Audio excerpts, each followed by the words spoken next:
All right, hello everyone. Welcome to LCK Now, the show where I'm going to be talking about the LCK and what happened. And you can hear it in English, so you know what happened. You can tell your friends about it, and you can talk about it if you like this channel, you like this show. Please like and subscribe and do all those fun things, but let's get on with the show. So, the matches up today were Jin Air Greenwings and SK Telecom T1 in the first matchup, and the second matchup was MVP versus BBQ Olivers, which I'm going to keep calling Barbecue Olivers, by the way, because that's never going to get out of my head. But basically, this was a pretty good series. Good storylines coming in for both of those, Jin Air and SK Telecom T1. Obviously, SK T1 adds big names in Peanut, the former Rocks Tigers jungler, and they add Huny, the former Immortal / Fnatic top laner, no longer playing with his boy Reignover, so we're going to see how that's going to work out for him. And Jin Air Greenwings, they're always a team that's always kind of like, you could almost call them the Team Liquid of the LCK. They like flirt with being kind of good, but like they don't really make it to Worlds or do anything with that. But they're actually a pretty solid team, so you could expect them to be pretty solid again this year. And then MVP versus BBQ Olivers. BBQ Olivers was the former ESC Ever team that had some hype after winning an IEM event, and they're looking like, or sorry, not winning, but making it pretty far at IEM event, and basically, MVP and ESC Ever were two teams that were kind of neck and neck in the Challenger in Korea for a long time. MVP ended up kind of breaking away from them. ESC Ever had kind of a bad season last year, and MVP ended up finishing 6th. So this is a kind of like a little bit of a rivalry going between these two teams, and they've now picked up the new sponsor in BBQ, which is this fried chicken sponsor in Korea. And I'm pretty sure the casters were paid to talk about them over and over again, because they mentioned fried chicken literally every chance they got.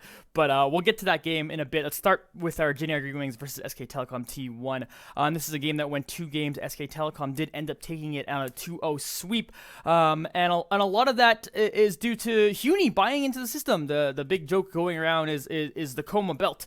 It made Huny play tanks, and yeah, I think he only had one professional game on Maokai before this, ends up playing Maokai in the first game, and ends up being kind of winner. Peanut looked very, very good on Kha'Zix being a big assassin jungler, really high in the meta right now, and Faker obviously just being Faker. So Bang, not to mention Bang went 3-0-8 in this game too. Like, this was just kind of like a very strong game out of SKT, and the kind of stuff you expect to see. Ixu tried to play the Kled over in the top lane, maybe a bit of a questionable choice. And you saw a bunch of Tahm Kench coming out here, and Tahm Kench is pretty roughed into ranged supports, despite being able to do a lot of damage. They were trying to go for the Tahm Kench and Jin synergy, where, you know, Jin could do his thing from long range. If anyone get close to Jin, you eat him up with Tahm Kench and try to get out of there. It didn't really work out for them. Maybe it's just because they were playing against SKT, but it was kind of rough. Like, the gold was a little bit back and forth. In fact, slightly ahead at 16 minutes was Jin Air Greenwings, but from there, they were just a kind of snowball eventually ended up happening, and it ended up being a takeover by SK Telecom T1. They win a big fight over a Baron rather, and then it was just like an SK2 show from there, from that first game.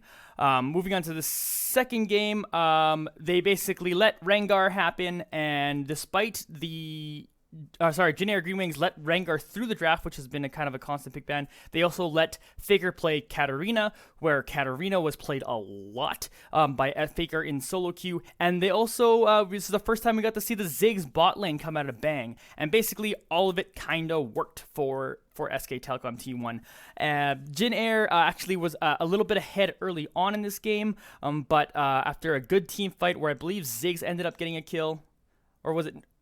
I think, Ziggs did a ton of damage in the kill. Rengar ends up coming with 2 kills, so Peanut ended up getting 2 kills in a big team fight over during the 12th minute of this game.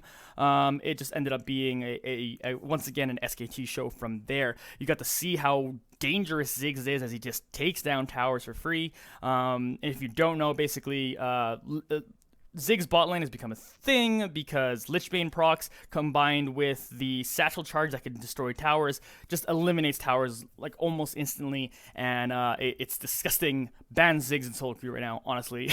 it's a nightmare fuel. But Faker showing off that he can play the new rework Katarina. There probably no surprise that he can play it. He's just super good on it, just murdered people. And Rengar also being another top priority pick went over the Peanut, and Peanut's so good on Assassins. He's going to do that. He's quickly becoming one of my favorite players and continue to prove here. So the Huni's Peanut experiment working so far. You could say like, oh, Jin Air is just not that good of a competition, but I actually think Jin Air is a pretty good team. You'll see them win against a lot of other teams that aren't SKT and maybe not KT Rollster, but they can flirt with a top 4 spot. Like I said, they're sort of like that Team Liquid of Korea, so they can kind of flirt with that spot and flirt with being really good. Sometimes you'll see Ixu come out really strong. Oh, speaking of Ixu, he plays Singed in this game, and Singed is getting a lot of pick priority over here in top lane, and I don't really get it personally. Some people are saying, well, Singed basically, he's really hard for other tanks to kill him, and he's really good in lane, which makes sense. And then ADCs, they don't really kill him fast enough, and he has enough mobility to get away from a lot of other stuff. And it's kind of cancer. Like Singed is kind of just cancer to play against, but I don't really see it in a competitive setting. And we saw Huni play Poppy here, and that's just felt like an obvious choice, and he went in and played super well. And yeah, but basically they just gave a lot of priority picks to SKT in this one. And even though they started off the game well, they got first blood. In fact, that Singed got the first blood onto the cat, and then Lee Sin got the second kill, and I believe and 2 more kills. Like it was 4-1. It was 4-0 actually to start off with, and then eventually Bang got 1 kill. But it was just something that eventually I really just feel like there was just too many power picks on SKT side for game 2, so they win that series 2-0. And then we move on to our second game of the day, MVP versus BBQ Olivers. Like I said at the start of the show, basically these two teams are a little bit rivalry-ish, and BBQ Olivers are actually getting some hype. According to the casters, there's like a lot of what was going on during scrims. BBQ Olivers looks like a pretty good team, and they prove it here, winning 2-1 in this series. But it was a pretty good one. The first game went in favor of MVP. They get once again BBQ ended up giving that priority pick and Rengar over, so Beyond got to play that over on MVP side, and awkwardly enough Nautilus ends up getting picked as well by MVP, which actually ended up kind of working out for that first game. Excuse me, because they basically just had this big front line of both Nautilus and Scion on MVP side, and there was like not a whole lot that BBQ could do to get to them. BBQ ends up going with basically a kind of a poke comp. They get that Syndra pick, which is still a very powerful pick despite some nerfs, and they have Jace kind of out there poking and Elise out there poking. So they're going for this crazy pick comp, Ashe as well on AD carry for Ghost there. So they try to go for this crazy pick comp, and it kind of just doesn't work out for them. In fact, like they were actually ahead in goal by 3K in the middle of this game at 17 minutes. But I think what kind of just ended up coming up, and I think surprising them. I think they were surprised by how tanky Scion was, and eventually, like they didn't have anyone they could potentially pick off. If they somehow got behind and got to Jin, then maybe they could have pulled it off. But there was just never a situation where they could. And from here, I think MVP went on. I actually did like the draft out of BBQ in this game, but I think at certain points they got outplayed, and they went for fights that they shouldn't have, and they went for picks on people they shouldn't have, and ending up paying for that one and losing this very first game. Second game was completely different though. Up to this point, LeBlanc has been banned in every single Korean, whether that's competitive game, whether that is the Challenger games or that is the current LCK. LeBlanc's been banned, not even just picked, banned in every game. So MVP leaves it up. First pick, instant, doesn't even matter what you try to counter it with. They try to counter it with the Rise, doesn't matter. Tempt on LeBlanc, on there, goes 10-0-2, smashes him. Basically, this game was over at 3 minutes. Even the casters were like disinterested in this game because he was up 3 or 2-0 at the very beginning of the game. I think that kill only happened in like 2 minutes in, and it was over. Like they were trying to go on top of the Zyra and with Shyvana and Tom Kench on the other side, and then it was just over. And then yeah, Tempt 10-0-2. Tempt making me a big fan of this game. Not even just because of this game, because this game was a bit of like you're playing a strong player and you outplayed them. You went 10-0-2, great. This next game, this third game, Tempt played like a god. And again, yeah, he played like a god on LeBlanc because LeBlanc's a bit OP for competitive play.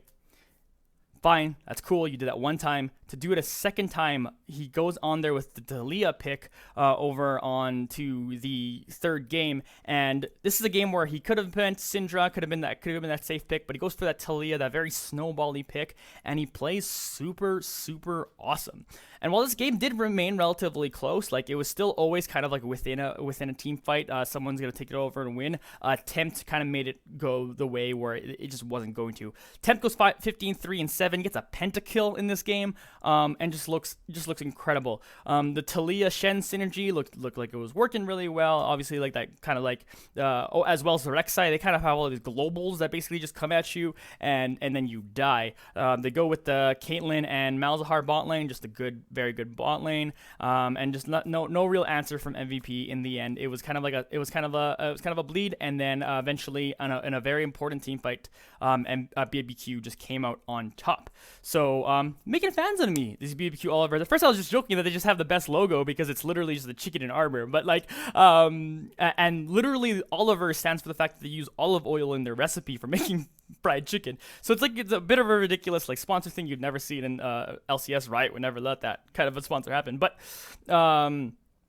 it's kind of funny to see this team that at first I was like, oh, this is gonna be a really memey team, look really good. And I think the name Tempt should be talked about a little bit more by people. I think people are going to see, well, again, I've only seen Tempt in 2 games personally, so it's not guaranteed that like this Tempt is a god, that he's a new faker or whatever, but really good and really great to see some awesome stuff. So that's it for LCK Now. Hope you enjoyed the show. If you do, please like and subscribe to this channel, like this video and subscribe to this channel. Leave comments below if you want to say anything. Do you think Tempt is a god? Do you think he was just kind of lucky? Do you think SKT looks good? Do you think the Huni and Peanut experiment is working so far, and you think it's going to be the pick them to #1? Who knows? We'll see. That's enough out of me. We'll see you next time. Watch tomorrow. What happens tomorrow? I don't even know. What's the schedule tomorrow? Tomorrow we'll be playing a Freak of Freaks. Will be playing Samsung Galaxy. That'll be a huge game. And then we'll see Rocks Tigers again versus Kongdu Monsters. So I'll be back for more LCK Now tomorrow in case you don't see those matches up, or you do watch them and then you want to hear what my take on it is. All right, everybody. I'm Jonny Esports. I am out of here. Goodbye.